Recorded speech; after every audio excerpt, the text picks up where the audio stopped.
I'm Sheriff Paul Blackman.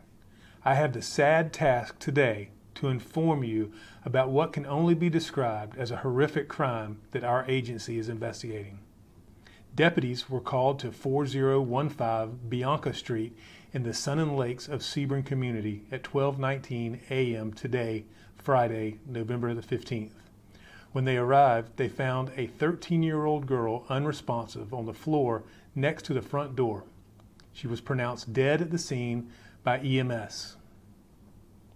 Her adoptive mother, 34-year-old Diane Natasha Mack, told deputies she had found the girl unresponsive Thursday morning, but later said it was closer to 3 p.m. Regardless of when she made the discovery, she still took the time to drive 4 other children who lived in the home to Titusville and return to Sebring before she called for help for her child, who was laying unresponsive on the floor of the home.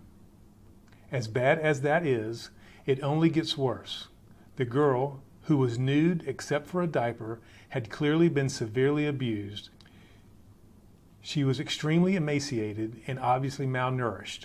Her body was covered with wounds in all stages of healing, including open lacerations that were clearly recently suffered. Further investigation of the home revealed evidence that indicates the girl, who was homeschooled, was restrained in the garage. We don't yet know how long she had been there, but it appears she was secured to the garage door and monitored from inside the home by a security camera that was mounted inside the garage. While her child lay dead on the floor, the suspect had clearly used pool chlorine in an effort to destroy evidence in the garage before calling 911. This is one of the most disturbing crime scenes I have encountered in more than 30 years of law enforcement. There are no words I can say that can truly convey the nightmare that this child's life must have been. Parents have a duty to love our children and make sure no harm comes their way. To see a child treated this way is not only heartbreaking, it is infuriating. What makes this even more appalling is that the suspect is a former employee of not only the Department of Children and Families, but also worked as a guardian ad litem. That's someone whose job it was to look after the welfare of children could treat their own child in this manner is simply beyond belief.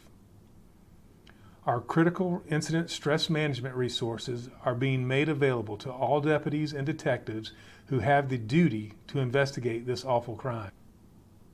This is something that no amount of law enforcement experience can prepare you to face. I can assure you that we will do everything in our power to make sure that there is justice for this child.